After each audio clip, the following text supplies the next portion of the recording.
Tengan muy buenos días. Partimos nuestra clase de hoy, 29 de abril. Quiero decirles de que al término de el primer bloque de esta clase vamos a hablar sobre el control que tenemos proyectado hacer, si mal no recuerdo, para el próximo miércoles. ¿No es así?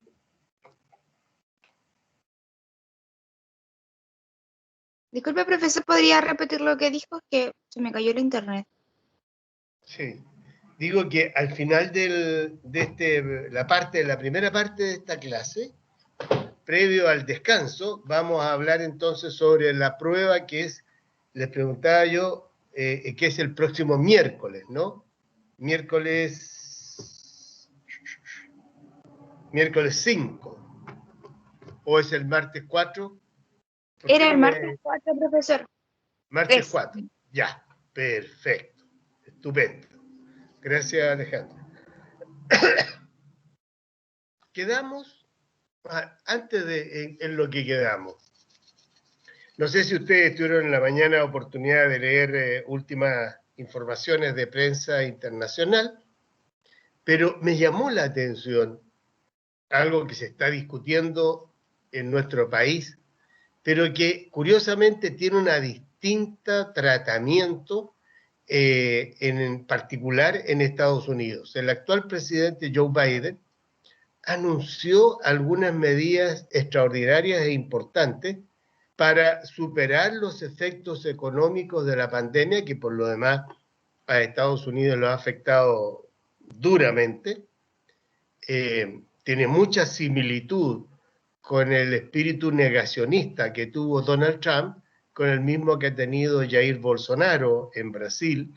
Y es sorprendente la cantidad de personas fallecidas, desgraciadamente, a raíz de la pandemia, que hay tanto en Estados Unidos como en Brasil.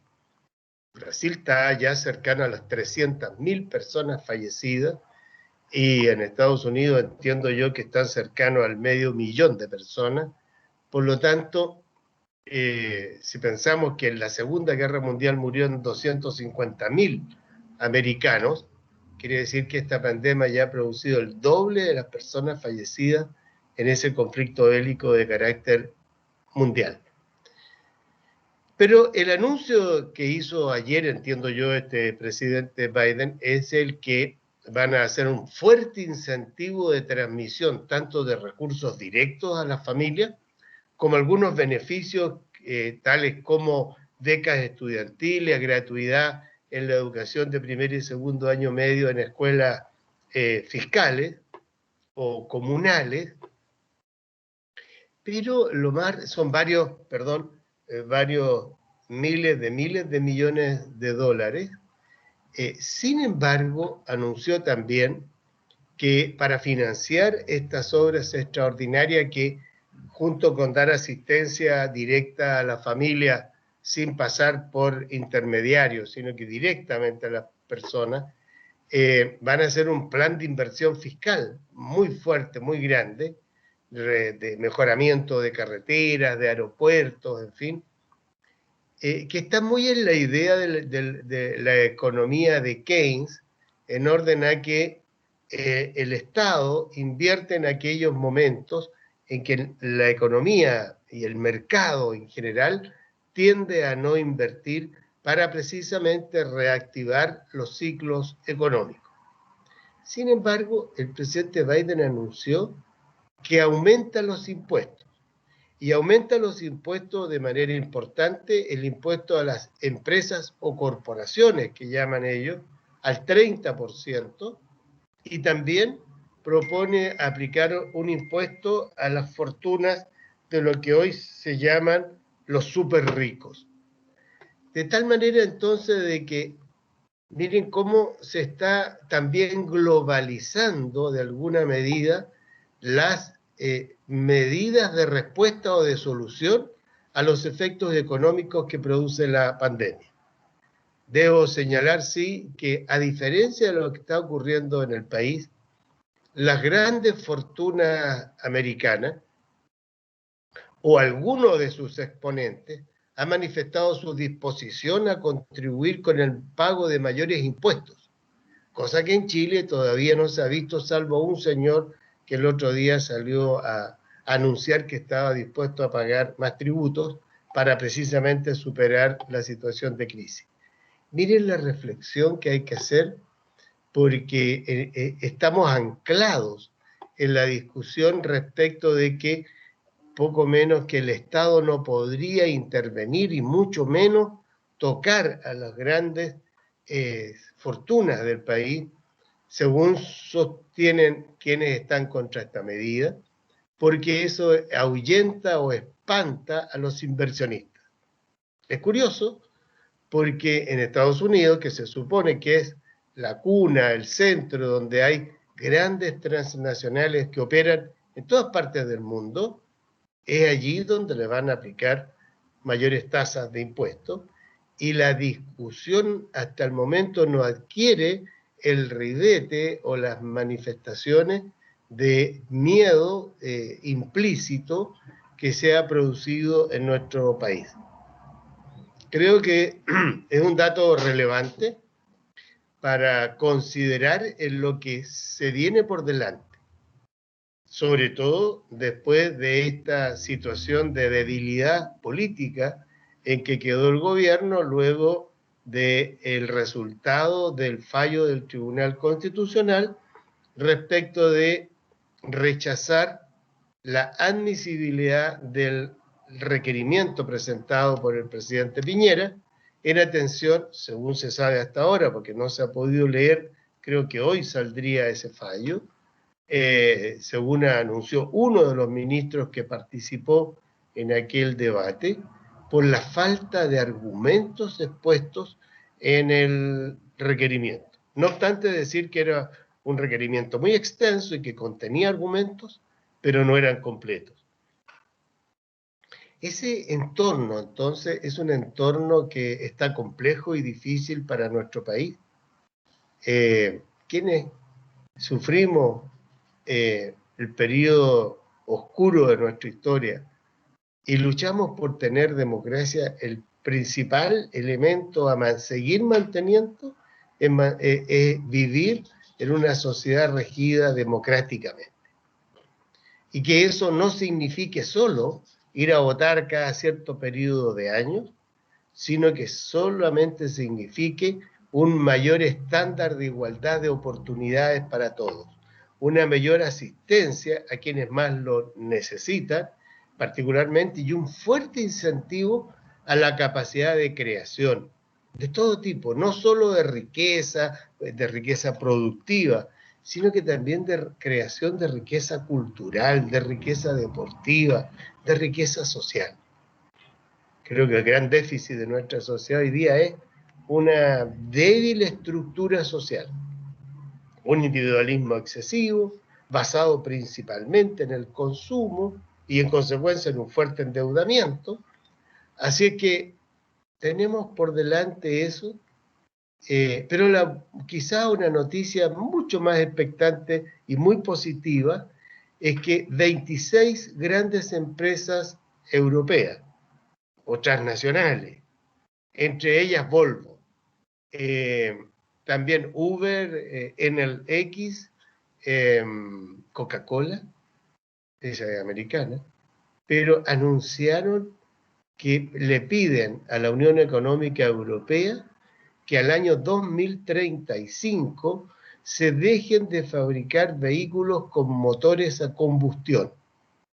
Miren qué efecto más importante, porque eso es un golpe duro a lo que es la industria del petróleo fundamentalmente, por cuanto la benzina es un derivado del petróleo, el gas también lo es. Y entonces, si en eso se está ya el debate en el mundo, miren la importancia que va a tener la COP26 que se va a efectuar a fines de año en Glasgow, Escocia.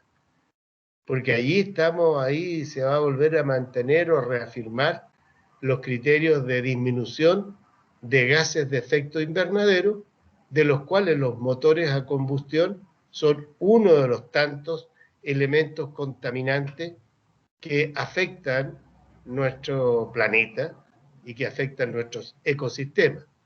De tal manera entonces que, así como en el mundo desarrollado están preocupados, fíjense, de recaudar más impuestos para superar las crisis económicas que vienen producto de la pandemia y del claro colapso económico de este último año y meses, también la preocupación por reactivar la economía, pero no cualquier reactivación, sino una reactivación comprometida con metas y propósitos de protección medioambiental, hacen un cambio, hacen un giro en lo que es el debate mundial sobre esto. ¿Cómo Chile se inserta en ese debate? Creo que tenemos muy buenas condiciones para hacerlo, entre otras cosas, gracias a la exitosa política de creación de energía eléctrica mediante energías renovables no convencionales, adoptada en el segundo gobierno de la presidenta Bachelet, que nos permite tener una matriz energética muchísimo más ambientalmente favorable que lo que teníamos antes con las termoeléctricas a combustión diésel o cualquiera de sus derivados. Ese es el debate que hay en el mundo. ¿Y por qué es importante hacer este resumen? Porque ocurre que todo ello obedece en parte a reflexiones de las élites que en los respectivos países las están produciendo, tanto en el mundo público como en el mundo privado, porque este acuerdo de las 26 grandes empresas por pedir que los motores a combustión al año 2035 se dejen de producir los vehículos que usen motores a combustión, es de sectores privados. El grupo de grandes fortunas americanas que dijeron que están disponibles a pagar más impuestos también son privados. Vale decir, hay un diálogo mucho más fecundo que el diálogo que tenemos en el país, en donde todavía se ve el mundo público con el mundo privado en absoluto posiciones contrapuestas. Digo esto porque gran parte de esa mayor maduración es producto del trabajo internacional. Si no hubieran existido las COP anteriores, si no existiesen mecanismos de organismos internacionales dedicados a ciertos temas, como entre otros la Organización Mundial de la Salud o la misma Organización Internacional del Trabajo, que tiene sede en Ginebra y que dependen ambas de Naciones Unidas, bueno, las situaciones que estaríamos hoy día revisando, capaz que las élites respectivas dirían que eso lo debiese resolver el mercado. Si algo ha enseñado esta pandemia, es que de esta no se sale solo.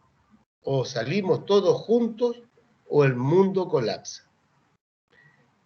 Ello es entonces bien relevante para los efectos de este curso, porque dentro de todas las fuentes del derecho internacional que hemos estado comentando, solo nos queda comentar aquella que hoy día se llama la legislación internacional, que yo creo que ustedes ya están pensando que así como no existe un Estado de carácter mundial que tenga un ejecutivo, un legislativo, ¿cierto?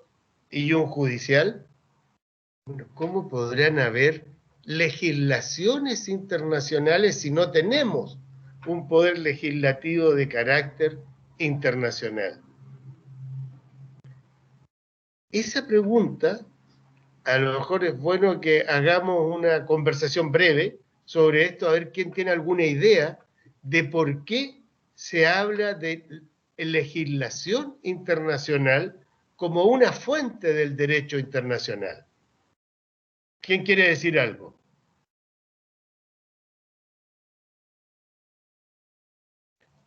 A ver.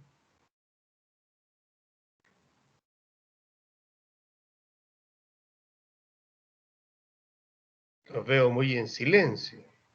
Nadie levanta la mano. A ver, doña Camila Centeno, ¿qué idea tiene usted a la pregunta que acabo de hacer? 2 alumnos se han retirado ahora que pedí que empezaran a hablar. Qué lástima. Buenos días, profesor. Buen día, Camila. Respecto a la pregunta sobre la legislación internacional, Sí.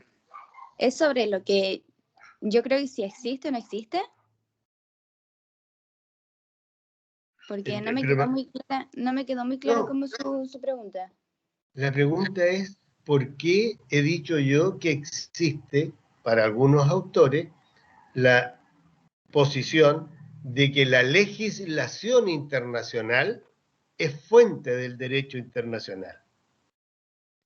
¿Cómo se lo imagina usted? ¿Qué casos cree que se aplicaría? ¿Existe o no existe? ¿Qué piensa usted? Yo creo que primero creo que sí existe en base a las resoluciones que se dictan en la asamblea de la ONU, que eso, si bien es cierto, creo que o sea, son vinculantes para los estados que participan que están dentro de la organización, y, y creo que eso ya vendría siendo como legislación internacional para los estados que son participativos en eso. No sé Muchas si gracias, Camila. No, muchas gracias. Tiene una muy buena línea argumental. Después veremos si corresponde o no corresponde, pero una buena línea argumental. ¿Quién tiene otra opinión? ¿Igual o contraria a Camila? A ver, doña Stephanie.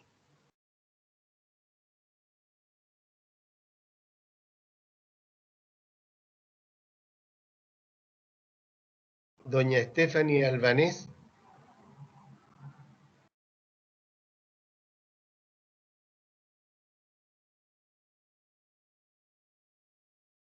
No, no se oye. No se oye. A ver, doña Alejandra Araya, a ver, ¿qué piensa usted?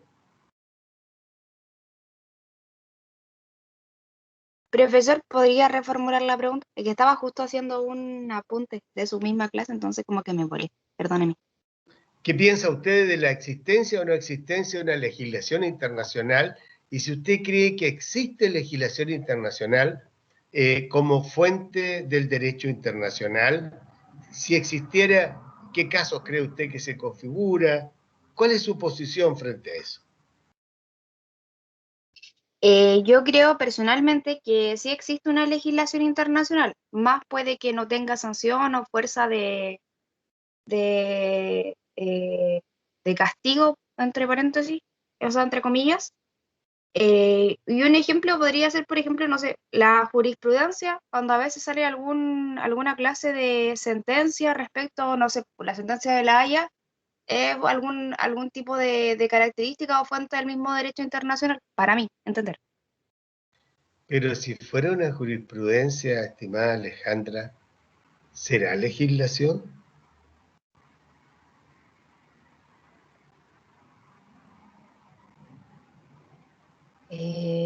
¿Sí? O sea, ¿una sentencia judicial es lo mismo que una ley? Ah, no, en lo absoluto. ¿Cierto? Entonces, el ejemplo no está bien dado, no calza. ¿Mm? ¿Por qué? Porque, entre otras cosas, por el efecto relativo de la sentencia tiene aplicación solo respecto del caso en que se ha dictado y de las partes que en él participan en ese litigio. No tiene carácter general. No obstante, que una sentencia puede ser medio de prueba de una costumbre o llegar a constituir costumbre, pero no tendría el carácter de fuerza legal. Porque además, si hablamos de legislación internacional, estamos hablando de algo que usted sí mencionó, que es el tema, o usted o la anterior alumna Camila, que tiene que ver con que la ley tiene fuerza imperativa.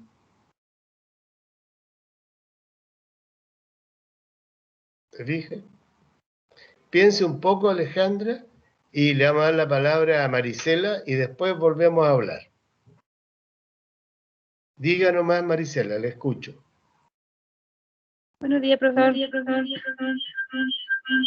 con un eco, Marisela.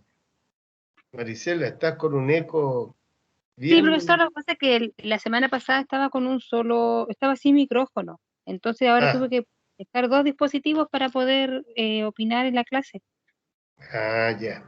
Porque este dispositivo con el que estoy hablando tiene un volumen muy bajito para escucharlo. Ya. Y yo tengo hartas distracciones acá, además. Mira, Con respecto perdona que te interrumpa, pero esta experiencia de hacer clases así nos ha generado el desarrollo de ciertas competencias y habilidades que a lo mejor no estábamos acostumbrados, ¿no? Esto de tener 2 equipos para poder escuchar la clase, en uno hablar y en el otro escuchar, es un invento genial. Así que, Marisela, la felicito y la escucho ahora. Con respecto a su consulta, a la consulta que tiene en clase sobre el derecho internacional público, para mí la respuesta siempre va a ser que sí, en este momento de la historia de la humanidad. Si existe Ya. legislación internacional y la prueba de ello son las convenciones y tratados que ya se encuentran vigentes y en los que participan en varios de esos en nuestro país. Pero perdone que le interrumpa, Marisela, porque si usted me dice que la legislación existe, pero existe porque existen tratados internacionales, ¿cuál es la fuente del derecho internacional? Porque si existe la legislación en virtud del tratado, ¿no será el tratado la fuente del derecho internacional? ¿Se acuerda que lo vimos en las clases anteriores que estábamos conversando de las regulaciones que se formaban de acuerdo a lo que era inherente a los seres humanos? Y de ahí empezaron a salir las convenciones y los tratados. Pero esa es una condición distinta, porque ahí hay una declaración, por ejemplo, al punto que usted está yendo al parecer, es claramente la Declaración Universal de los Derechos Humanos, ¿cierto? Ese primero que todo. Claro, pero que como declaración contiene principios generales, no tiene un señalamiento preciso, concreto, como sí lo tiene una legislación.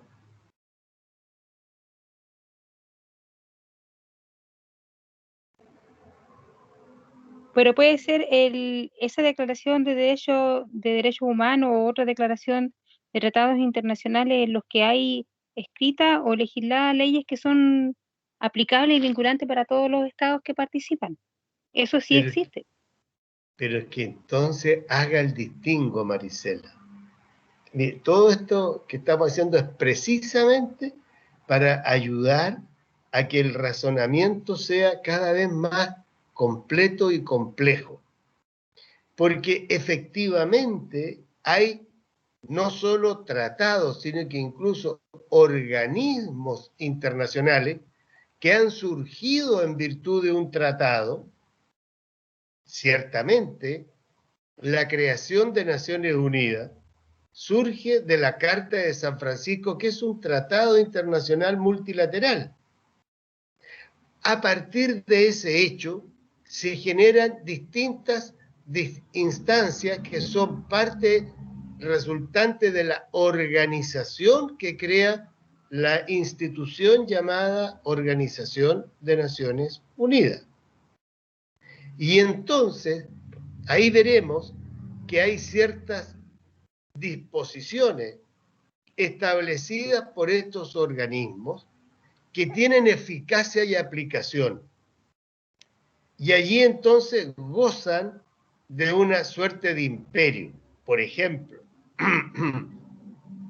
a raíz del Organismo Internacional del Trabajo, conocido como OIT, tiene su famosa resolución 169 sobre la participación de los pueblos originarios y el reconocimiento que tienen las funciones relativas a un sinnúmero de actividades, particularmente vinculadas al ámbito laboral o del ejercicio del desarrollo de actividades laborales.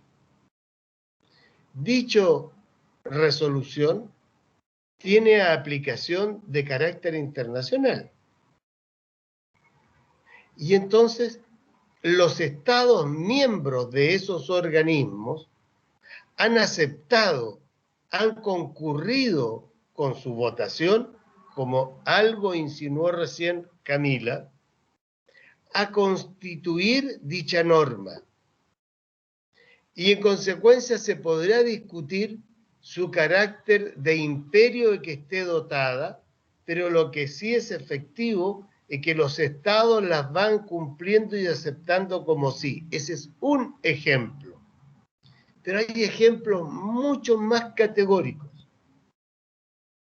Ustedes saben que a raíz de la creación de la Comunidad Económica Europea, los países que forman parte de ella tuvieron sus monedas nacionales hasta que, reunidos en Maastricht, acuerdan crear la moneda euro.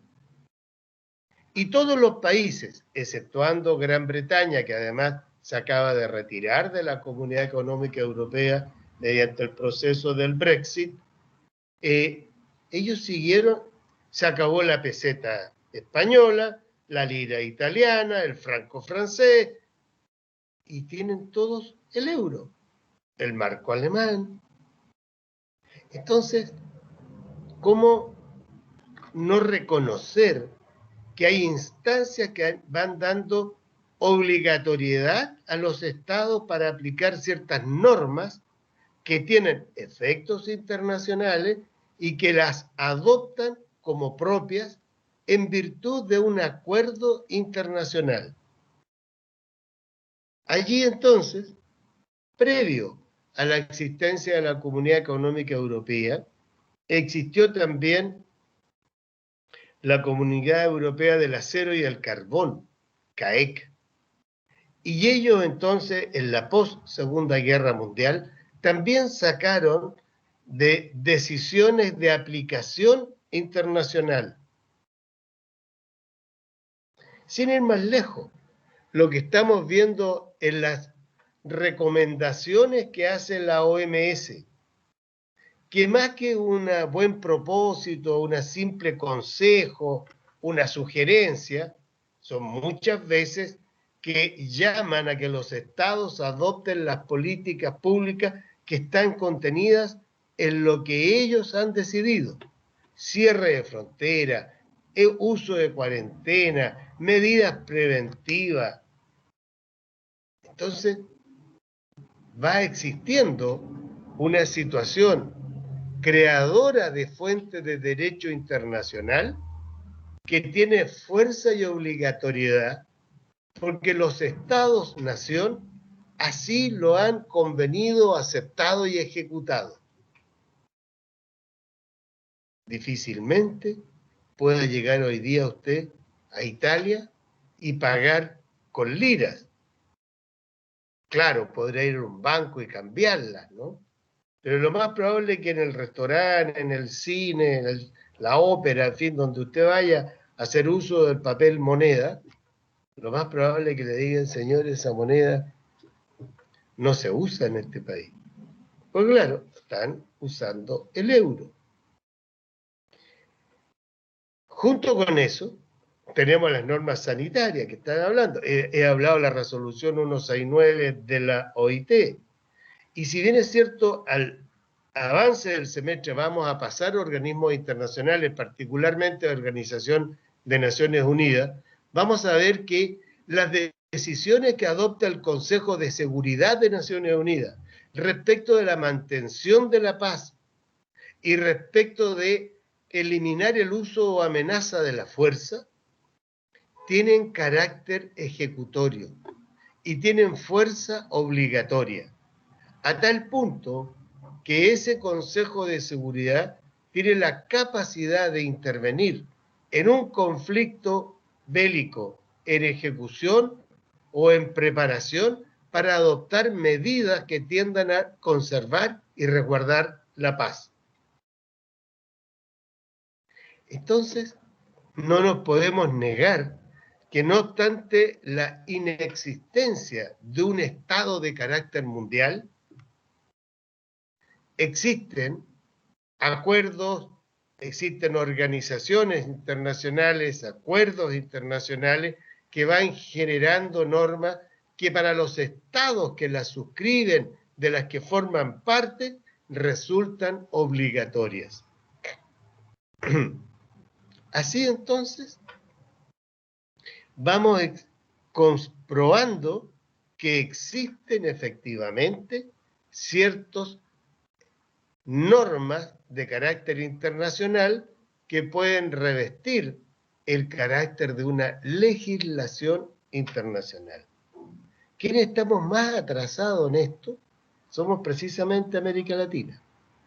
Porque en un afán de conflicto permanente, de competencia eterna, no han logrado unificarse como para llegar a tener y formar un solo todo con intereses comunes. Salvo los buenos propósitos, las buenas intenciones, tenemos acuerdos incipientes y cada uno compite con el otro. No está en la lógica todavía de la cooperación común. Claro, los europeos llegaron a esa convicción cuando se dieron cuenta que cada uno de esos estados por separado, por importante que fueran, por relevante que fuera su capacidad económica, el desarrollo de su industria, el desarrollo científico y tecnológico que tienen tanto en el aparato productivo como en ciencias puras en las universidades, si no lograban unificarse, no iban a tener la fuerza que llegaron a tener. Y más aún hoy, en el nuevo orden mundial que se avecina, si Europa no busca aliados de mayor envergadura con los propios Estados Unidos y ahora al parecer están mirando hacia América Latina, a raíz de que Josep Borrell, el encargado de asuntos internacionales de la Comunidad Económica Europea, señaló que ellos junto con tener el Tratado de Atlántico Norte, necesitan también tener un Tratado de Atlántico Sur para precisamente incorporar allí a todo el mundo de la América Latina. Pero también, en paralelo, la economía que emerge con fuerza en el mundo, que es la República Popular China, también está mirando hacia América Latina en la búsqueda de alianzas de más largo plazo. Llámesele ruta de la seda e instalación de la fibra óptica que llega desde Oriente, pasa por el sudeste asiático, se conecta en Australia y llega a América, creo que va a llegar, no sé si por Punta Arenas o por ahí, por el centro de nuestro país. Están buscando también algo que es muy importante, porque el continente latinoamericano seguirá siendo productor de grandes recursos naturales, tanto en los productos minerales también como en los alimentarios. Y por lo tanto tenemos una posibilidad de jugar o desempeñar un rol más importante que lo que hemos jugado o desempeñado hasta ahora, por cuanto si seguimos y nos siguen tratando y nosotros aceptamos solo ser proveedores de recursos naturales, seguiremos tal cual estamos, que es distinto a que introduzcamos agregación de valor a los productos, que tengamos mayor unidad, pero eso supone acuerdos estatales que hoy no tenemos. Mercosur es incipiente, al tiro, Mercosur es incipiente, incluso Chile tiene solo la calidad de observador. La integración en Centroamérica ha venido de más a menos. Tenemos un desafío pendiente y su generación es la generación que debe estar mirando estos fenómenos. Al que habló, por favor, lo escucho. Hola, buenos días. Mire, es que con la pregunta que planteó quedé como medio perdido, porque dijo legislación. Según sé, la legislación debe emanar como de un órgano legislativo. Y en el caso internacional como que no hay un poder legislativo que dicte normas que obliguen a los estados. Por ejemplo, recién usted también dijo que cada vez se está obligando más al estado a cumplir determinadas normas. Claro. Pero, por ejemplo, en el caso de Suecia, las normas que ha dictado la OMS ni siquiera la ha adoptado porque no hay obligatoriedad de mascarilla, confinamiento ni nada. Entonces, por eso quedé como medio perdido. Exacto, pero mira, al comienzo de la clase, Claudio, y me dio la sensación de que tú te integraste después, señalé exactamente lo mismo. Pero ahora estoy señalando que en virtud de que los estados-nación o forman parte de un organismo internacional al cual concurren con su decisión y su voto a adoptar ciertas decisiones, o producto de ciertos acuerdos de organismos internacionales ya establecidos, como por ejemplo señalaba, los acuerdos que adopta el Consejo de Seguridad de Naciones Unidas, que son distintas a las resoluciones que acuerda la Asamblea General. Estos acuerdos del Consejo de Seguridad son obligatorios para los que forman parte del organismo. El Consejo de Seguridad está compuesto por 15 estados, de los cuales 5 son miembros permanentes y los otros 10 son miembros temporales. Entonces, por ejemplo, para la guerra de Estados Unidos con Irak, o la invasión de Estados Unidos a Irak, Chile era parte del Consejo de Seguridad de Naciones Unidas. Y desde esa posición logró obtener y mantuvo la posición junto con México, que salvo que el Consejo de Seguridad respaldase la intervención militar en Irak, Chile iba a respaldar esa decisión. Si no contaba con dicha decisión, Chile se mantenía al margen. Entonces, esos son organismos que cuando adoptan decisiones producen un efecto en los estados que son miembros y han concurrido a la formación de dicha decisión. Por ejemplo, las resoluciones de la Asamblea General de Naciones Unidas son meras resoluciones, no obligan. Sin embargo, los países que han votado en la Asamblea General a favor de esa resolución se sienten obligados a cumplir esa resolución. Entonces, hay allí, más que una norma imperativa, hay una adecuada relación entre el Estado que concurrió a la formación de esa resolución y a cumplirla de buena fe. La buena fe es una norma y un principio fundamental en el derecho internacional. Sin embargo, en la Comunidad Económica Europea y en la Comunidad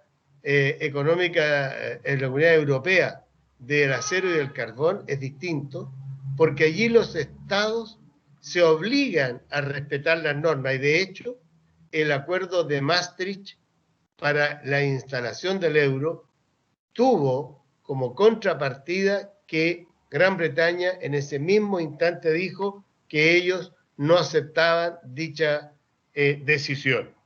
Y por lo tanto, la libra esterlina siguió funcionando, no obstante que en ese entonces todo Gran Bretaña era parte de la Comunidad Económica Europea.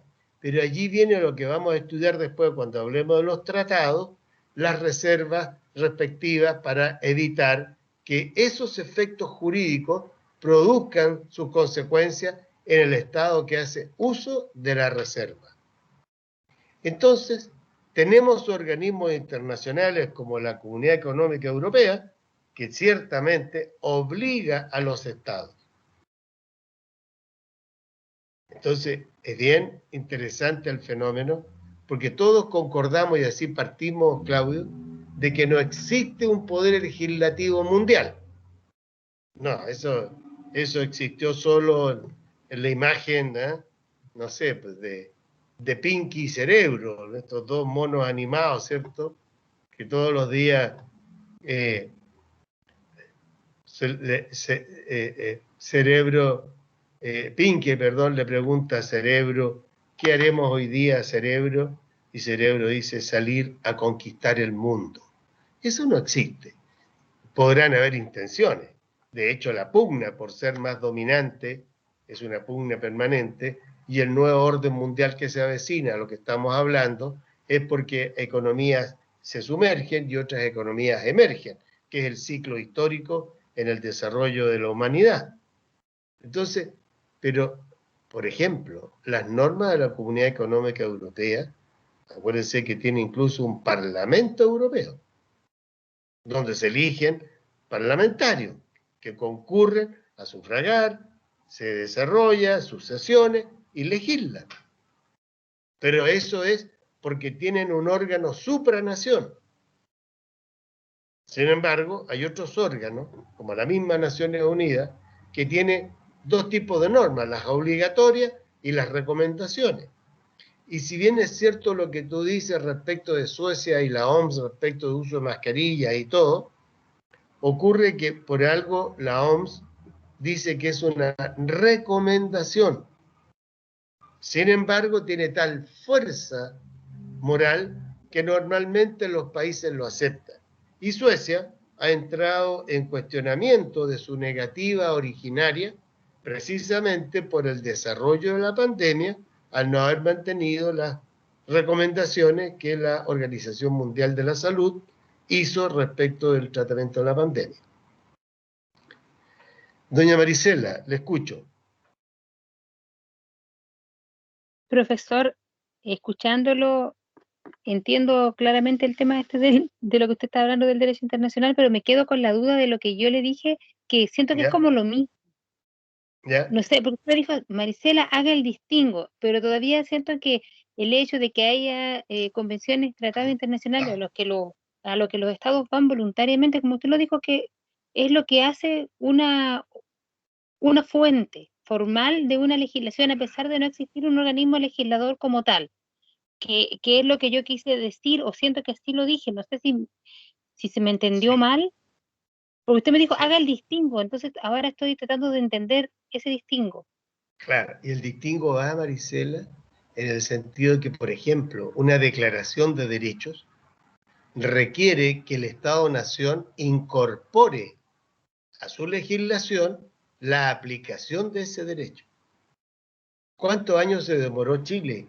No obstante la Declaración Universal de Derechos Humanos del año 48, y no obstante la Convención Interamericana de Derechos Humanos para abolir la pena de muerte.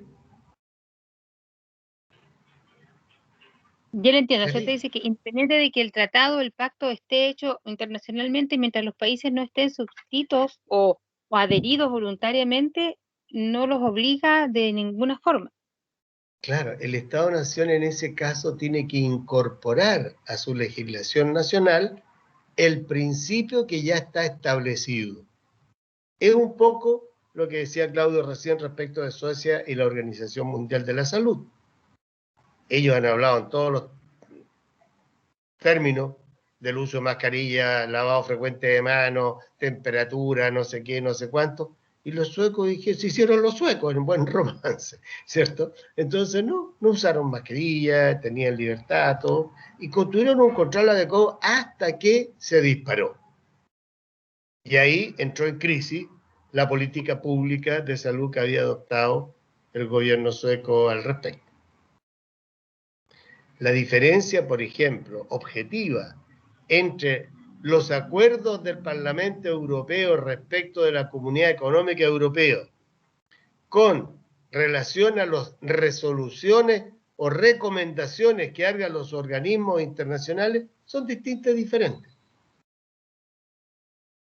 Los efectos jurídicos del pacto que creó la Comunidad Económica Europea es muy distinto y diferente a una simple recomendación de un organismo internacional. ¿Quedó claro ahora, don Claudio y doña Marisela? Sí, profe, de mi parte sí, gracias. Gracias. ¿Y a usted, Marisela? Ah, puso un gesto ahí con la mano levantada. Bien, ya se nos pasó la hora. vamos a dar un descanso para que volvamos a hablar de tratados. Yo incorporé a la plataforma Moodle 2 tratados que están a disposición de ustedes. Son 2 tratados de paz y amistad porque ambos ponen fin al conflicto bélico que tuvo Chile con Perú y con Bolivia en el siglo antepasado. Denle una mirada, lo pueden revisar en estos 10 minutos mientras toman su taza de café o otra cosa, y a la vuelta vamos a hablar sobre los tratados. Regresamos en 10 minutos a las 11:14. Gracias.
Bien, regresamos a nuestra clase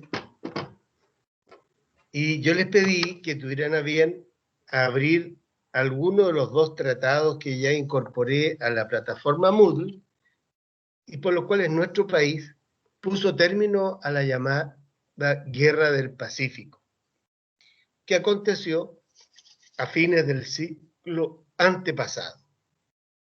En buena hora que no tenemos conflagraciones internacionales en todo el siglo XX y esperamos mantener esa condición por siempre. Pero ya que estamos viendo el tratado, ustedes seguramente vieron, leyeron, es un lenguaje además antiguo, incluso la redacción, ¿no? Hay palabras que nosotros se escriben con G, sin embargo allí están escritas con J. Hay un sinnúmero de giros allí que son más bien producto del momento histórico en que eso se suscribió. Sin embargo, quiero hablar del tratado como instrumento jurídico tal, que conforme a la Convención de Viena sobre Derecho de los Tratados, establece claramente que es un acuerdo, dice, entre estados y escrito, regido por el derecho internacional y que produce efectos de carácter internacional. Así entonces, eso está en el artículo 2, en el número 1, letra A, de dicha Convención sobre Derechos de los Tratados. Pero ya que tenemos claro eso, quiero que ustedes ahí vayan descubriendo y buscando en los textos que subí cómo se va componiendo la estructura de este tratado. Primero, decir que es un tratado solemne. Y por lo tanto, la estructura de los tratados solemnes mantienen 3 capítulos centrales permanentemente. Primero, lo que se llama el preámbulo. Segundo, la parte dispositiva. Y tercero, las cláusulas finales de todo tratado. En el preámbulo, a su vez, ustedes van a distinguir o se pueden comprender en este capítulo del preámbulo 2 situaciones distintas y diferentes. La primera, que tiene que ver con quienes forman parte del tratado. Entonces, ustedes ven que en el tratado, por ejemplo, el de Bolivia, que lo tengo aquí a la mano, dice entonces que comparecen y todo, ¿ah? Y nombran quiénes son los estados que forman parte de este tratado. Y además de decir quiénes son los estados que forman parte de este tratado, señalan quiénes van a ser sus representantes. Esta es una figura extremadamente importante porque en el ámbito internacional el representante del Estado, que también se le reconoce como ministro plenipotenciario en relación a los poderes de que detenta para suscribir dichos instrumentos y participar en las negociaciones desde las conversaciones preliminares, tratativas y hasta la consecución del tratado. Entonces, en este preámbulo se enumeran las partes contratantes. Como este es un contrato o tratado, perdón, de carácter bilateral, obviamente solamente concurren el Estado de Chile y el Estado de Bolivia. Fíjense que dice así en el inciso 3, Su Excelencia el Presidente de la República, previa a la introducción que han nombrado y constituido por sus plenipotenciarios, a saber, Su Excelencia el Presidente de la República de Chile, a don Emilio Bello Codecido, Ministro de Relaciones Exteriores, y Su Excelencia el Presidente de la República de Bolivia, a don Alberto Gutiérrez, enviado extraordinario y ministro plenipotenciario de Bolivia en Chile. Fíjense, después vamos a ver los roles y las funciones que tienen cada uno de estos 2 ministros plenipotenciarios en sus respectivos países, para ver entonces la forma en la cual comparece. Pero queda claro que este tratado son parte de él solo los estados de Chile y Bolivia. Por alto, entonces, este tratado no se hace extensivo ni puede comprometer la voluntad de terceros. Luego, también en la parte del preámbulo, se enumeran a los órganos estatales de los contratantes. Ustedes dirán, pero ¿cómo si comparece el Estado? ¿Para qué un órgano estatal? Es que los tratados, como lo vimos en la primera de las clases, no solo pueden tener distintas denominaciones, sino que también referirse a diversos aspectos. Y en consecuencia, un acuerdo, que es una forma de tratado, celebrado entre dos estados relativo a los controles fitosanitarios en sus respectivos pasos fronterizos, lo más probable y lo recomendable es que formen parte de las negociaciones, de las conversaciones preliminares, los organismos técnicos especializados, que si fuera en el caso de Chile, lo más probable es que esté el Servicio Agrícola Ganadero, la Corporación Nacional Forestal, el Servicio Nacional de Pesca, es decir, el Servicio de Impuestos Internos, el Servicio de Aduanas. Entonces, en ese tratado se individualizan también o se identifican los órganos estatales que forman parte de la comisión o de la delegación que ha negociado y concluido ese tratado. Más de algunos de ustedes, por el curso en que están, es probable que ya haya participado de negociaciones entre partes para llegar a suscribir un acto o contrato. Si estuviéramos en clase presencial, le habría preguntado quién de ustedes lo ha hecho y alguno levantaría la mano. Como no lo podemos hacer, voy a suponer de que más de alguno de ustedes lo ha hecho. Y por lo tanto saben que es un proceso de mucha comunicación, de mucho desarrollo de ideas y también de ir logrando acuerdos parciales para luego concluir en un acuerdo general y global del negocio en el cual ustedes quieren concluir. Si ustedes fuesen asesores de una persona que quiere comprar un inmueble, obviamente van a tener que partir hablando con uno o varios oferentes de un inmueble que pudiera gustar o no gustar al cliente de ustedes. Y ese gustar o no gustar tendrá que ver con los aspectos arquitectónicos, de ubicación del inmueble, del barrio en que está, de los niveles de acceso, de la proximidad a ciertos servicios, pero también tendrá que ver con cuestiones esenciales como precio, condiciones de pago, facilidades, en fin. Y por lo tanto, el abogado allí sí participa, porque difícilmente va a participar el abogado si están hablando de los elementos arquitectónicos de la casa, o si le gustó o no al matrimonio que desea comprarla, en fin.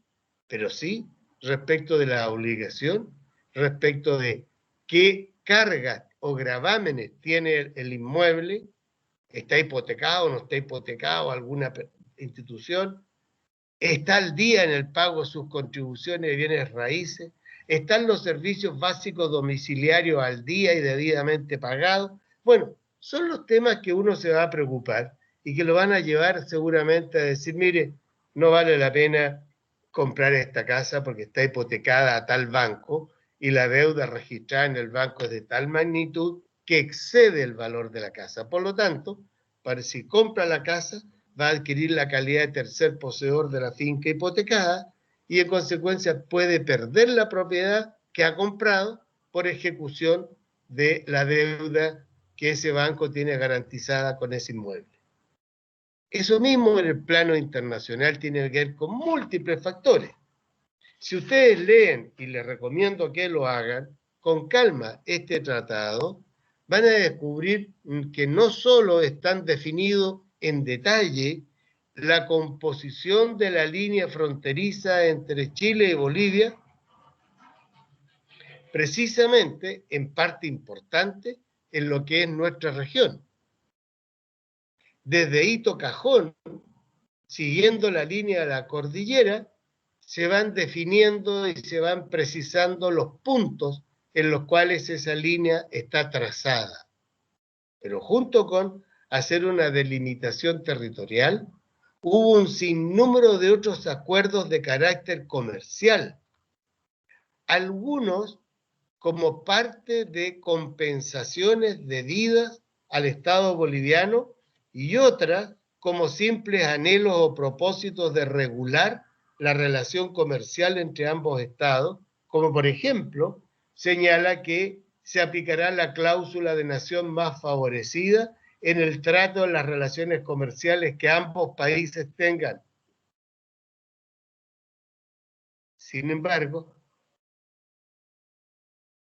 también se señala ciertas obligaciones o cargas que particularmente soportó el Estado de Chile, como construir el ferrocarril desde Arica a La Paz, como mantener y construir también el tramo del ferrocarril desde Antofagasta a Bolivia, que ya estaba construido, pero se regulan, se especifican las condiciones y las cargas que cada estado tiene. Aún más, en ese tratado, Chile aceptó una carga de un pago en moneda oro a fin de salvar ciertas compensaciones que debía hacer a Bolivia. Ese capítulo está más bien tratado en otro documento que yo ya también subí a la plataforma Mood, que está en la primera semana, los tratados están en la segunda semana, que se llama La posición chilena frente a la pretensión marítima boliviana. Ahí está tratado todos los aspectos de carácter comercial que se aplicaron y se ejecutaron y hasta el día de hoy se aplican y se ejecutan, entre otros, en los puertos de nuestra región, particularmente en el puerto de Antofagasta. Entonces, están ahí en la enumeración de los estados, pero también la enumeración de los órganos estatales. Porque claro, si es un control fitosanitario, el SAC algo tendrá que decir sobre el tránsito de animales vivos entre un territorio nacional y el otro. Restricciones, exigencias de vacunaciones, certificados que acrediten ciertas calidades y un sinnúmero de otros elementos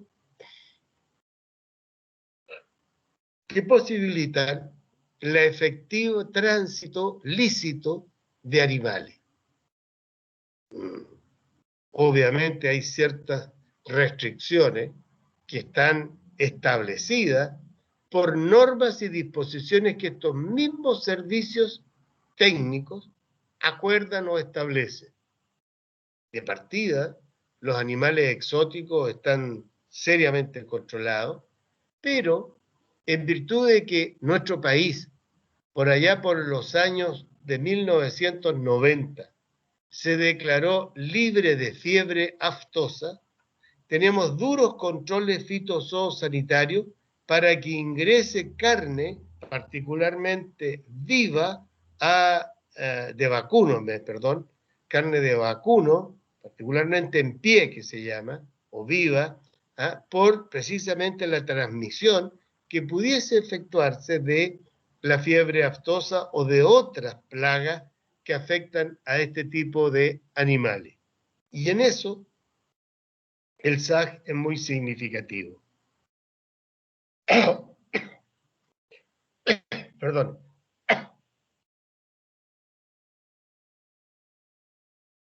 Nunca me olvidaré que en la Feria Tarija 2003, a donde concurrí en representación de la región de Antofagasta, estábamos construyendo ya el puerto de Mejillones. En 3 oportunidades el entonces presidente de Bolivia, el presidente Quiroga, se acercó a hablar porque tenía interés en saber si el puerto se iba a construir o no. Afortunadamente llevábamos fotos, paneles que ya mostraba que estaban hincándose los pilotes respectivos para hacer las plataformas de aquel muelle, se le explicó todo, y al final, en esas conversaciones, él pide que concurra a La Habana a hablar con el ministro de Agricultura. Y el ministro de Agricultura es entonces un señor muy atento, me dice, mire, la balanza comercial está absolutamente desfavorable para nosotros y nosotros queremos venderle a Antofagasta productos agropecuarios. Fantástico. Digo, fantástico porque de aquí a Tarija estamos a escasos kilómetros, mucho menos de los que hay de Antofagasta a Santiago. Sin embargo, hay ciertos productos que no pueden ingresar, porque obviamente el vacuno en pie con fiebre aftosa, no, me dice, tiene usted toda la razón, y nosotros estamos trabajando con el SAG chileno, el de ellos se llama algo así como SENASA, para que precisamente los controles en Santa Cruz, para tener animales libres de aftosa, en fin, pero se dan cuenta, los tratados internacionales no son una entelequia, no son una cosa rebuscada, llena de palabras rimbombantes, no, tienen una aplicación práctica, concreta y diaria. Y cada Estado en estas negociaciones coloca sus limitaciones, sus restricciones y también sus beneficios y granjería, sin lugar a dudas.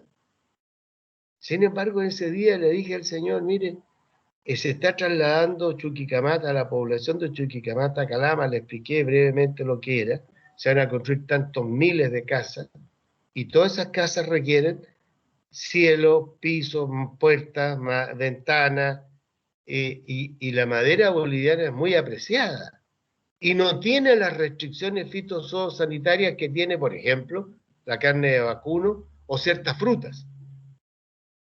Él tomó nota, no sé qué habrá pasado, pero ciertamente ahí usted ve cómo el intercambio y cooperación que debe existir entre nuestros países, particularmente con quienes somos vecinos, estamos ligados fronterizamente, bueno, esos son los desafíos que tenemos por delante y para eso tendrán que haber muchos más convenios y acuerdos internacionales que posibiliten y permitan desarrollar una mejor relación de vecindad. Junto con tener la individualización de las partes del tratado, hay un segundo aspecto en el preámbulo que es muy significativo, que se llama la exposición de los motivos. Vale decir, el por qué cada Estado va a firmar y se va a obligar en virtud de ese tratado. Y esta exposición de los motivos es en el fondo la razón de ser del tratado. Y aquí en este tratado se dice claramente que esto está siendo a consecuencia de la cláusula octava, si mal no recuerdo, del Pacto de Tregua del año 1884. Vale decir, el Pacto de Tregua, por el cual se estableció que las partes en conflicto cesaban el conflicto, se quedaban en posición quieta, teóricamente, sin movilizarse bélicamente. A 20 años después, entonces llegan a concluir el Tratado de Paz y Amistad que logra restablecer la relación diplomática plena, que no solo tiene relación con el término del conflicto bélico, sino que también se refiere a aspectos de carácter comercial, de integración, de desarrollo, de obligaciones que cumplir en el tiempo. Entonces, hay una frase en lo que respectaba a nuestro país en ese momento muy importante, que es la que reconoce y acepta la marcación de límites fronterizos establecidos en este tratado como un tema zanjado, resuelto y no admisible a discusión. Ese era el interés primario que tenía el país para restablecer el orden de lo que ya había conquistado o recuperado, porque en estricto rigor lo que hace Chile el día 14 de febrero de 1879, cuando don Emilio Sotomayor, coronel del ejército chileno, desembarca con sus tropas en Antofagasta, fue el ejercicio de la reafirmación de la soberanía nacional, porque la ocupación que tenía Bolivia hasta ese entonces en este territorio obedecía al Tratado de 1866, por el cual Chile le concedía la concesión de ocupar este territorio con carácter propio. Aquí entonces van, ¿y por qué es tan importante esta parte del preámbulo? Hay un informe de la Cancillería chilena desde el año 1967 que establece que este preámbulo y esta exposición de motivos, junto con poder señalar, por ejemplo, qué otros tratados tenemos al respecto, como este mismo lo hace el Pacto de Tregua, es un acuerdo de carácter internacional, tiene entonces la explicación del porqué. Y esa explicación del por qué se suscribe este tratado es muy significativo para examinar la interpretación que se le dé al tratado. Y un efecto secundario, porque establecidos los motivos por los cuales se suscribe este tratado, no será permitido, por ejemplo, vía el ejercicio de la reserva, afectar, disminuir los motivos por los cuales se llegó a celebrar este tratado. Esto es muy significativo porque a raíz de la Convención Internacional contra el Genocidio y la Tortura, hubo estados que quisieron vía reserva establecer para sí la posibilidad de aplicar torturas, tormentos, nunca hablaron de genocidio, ¿ah?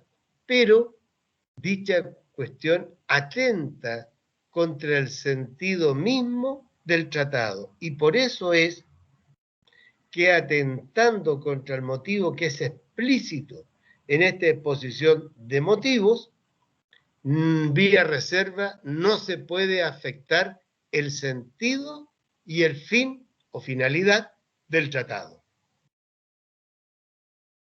Segunda parte del tratado son la parte dispositiva, vale decir, ¿qué es lo que nosotros hemos acordado con mi contraparte? ¿Qué es lo que hemos establecido acá? Esta parte normalmente contiene cláusulas y cada una de ellas va explicando qué fin o qué propósito tiene cada uno de esos pactos. Al igual que un contrato que ustedes hayan podido hacer, en esas cláusulas se van señalando de qué se trata el contrato, cuáles son los bienes objeto del contrato, cuáles son las obligaciones del comprador y cuáles son las obligaciones del vendedor, en el tratado también, porque ahí se establecen en la parte dispositiva los derechos y deberes de cada uno de los estados contratantes. ¿Qué obligación adquiere uno? ¿Qué obligación adquiere el otro? ¿Y qué derechos tiene uno y otro alternativamente? Y finalmente, en las cláusulas finales son aquellas que se refieren básicamente a modalidades que van a afectar el tratado, como por ejemplo, la fecha de entrada en vigencia. Este tratado empezará a regir a un año de la fecha de su firma. O este tratado empezará a regir dentro de los próximos 5 años, contados desde la fecha de su suscripción. O dirá, este tratado empieza a regir de inmediato. Eso es lo que se llama la cláusula de vigencia. Pero también debe contener en esta parte cómo el Estado contratante ratificó el contrato conforme a su legislación nacional. Ustedes que ya pasaron derecho constitucional, se deben acordar que una de las facultades del Congreso es precisamente aprobar o rechazar los tratados internacionales que el presidente de la República envía para su ratificación. La ratificación, entonces, es el acto por el cual, conforme a la legislación nacional, se tramita ese tratado, al igual que un proyecto de ley, y las cámaras se pronuncian para zanjar la situación que plantea el presidente por la aprobación o por el rechazo. Sin embargo, en nuestro ordenamiento jurídico, al Parlamento no le cabe la posibilidad de modificar el tratado. Pues bien, también se refieren estas cláusulas finales a la denuncia o a la reserva. Vale decir, la denuncia es cuando un Estado quiere poner término al tratado y entonces puede establecer, como lo dice el Pacto de Bogotá, respecto de la designación de la Corte Internacional de Justicia de La Haya como el tribunal llamado a dirimir los conflictos entre los países miembros del Pacto de Bogotá, que la denuncia del tratado empezará a regir o se hará efectiva un año después de practicar el acto de denunciar el tratado. Por eso es que algunos que sostuvieron a raíz del caso del fallo de delimitación marítima de Perú contra Chile, que era conveniente que Chile se retirase del Pacto de Bogotá para quitarle competencia a la Corte Internacional de Justicia, tenía el grave problema que empezaría a regir un año después de aquel acto y por lo tanto los estados que quisieran demandar a Chile harían ejercicio de esas acciones prontamente. Y por otro lado, creo que hay principios que sostener. Uno es que Chile es un país pequeño y solo en la medida que tenga una política internacional de multilateralidad y de presencia en los temas internacionales, va a tener el apoyo o la consistencia de los demás Estados miembros del continente en defensa de sus intereses. También en las cláusulas finales se practican las reservas, que son unos actos que cada Estado unilateralmente puede hacer, por el cual plantea que determinados aspectos jurídicos de ese tratado, él no lo suscribe, no está de acuerdo y no se le aplican a él. Entonces, en este capítulo de las cláusulas finales, son precisamente las que permiten hacer que la vigencia, efectividad, la ejecutividad de un tratado tenga la pertinencia y la oportunidad que se requiera. Hemos llegado al final de la clase y ahora entonces entiendo que la prueba es el día martes próximo. El día martes nosotros no tenemos clase, entonces quiero que la prueba, esta yo la voy a tomar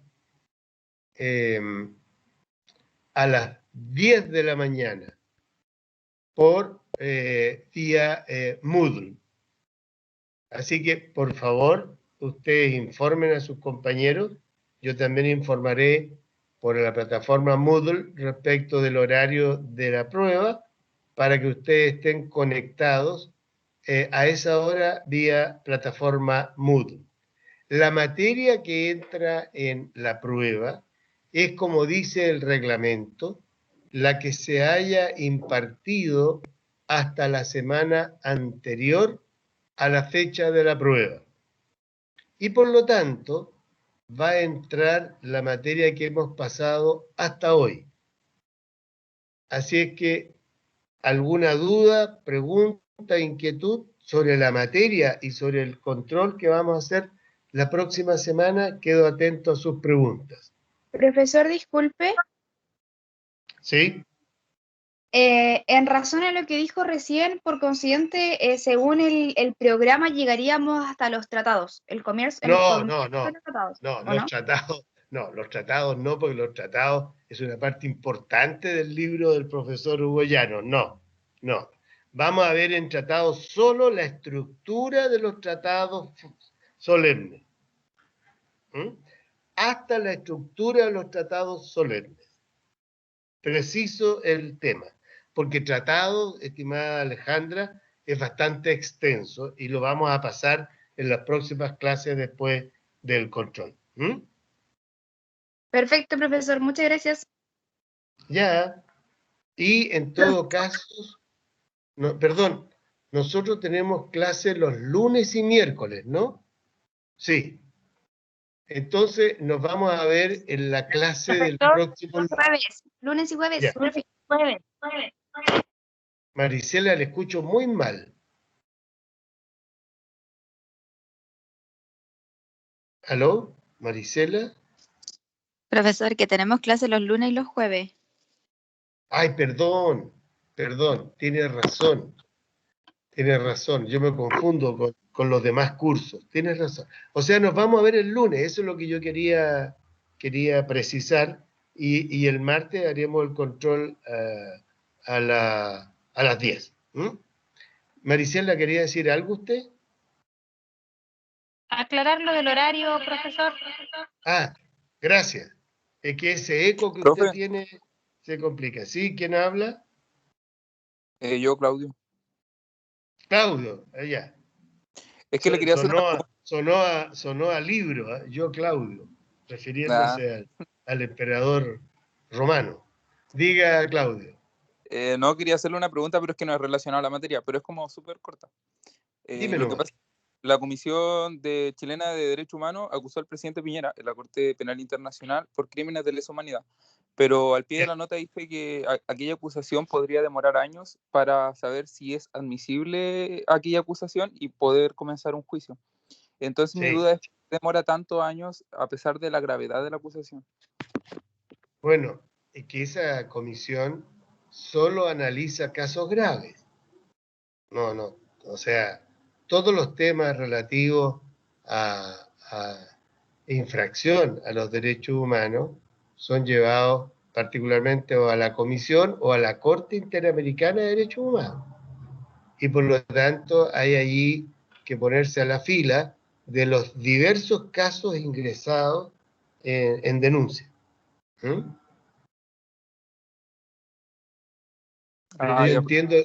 yo entiendo que ellos recurrieron a la Corte Interamericana de Derechos Humanos.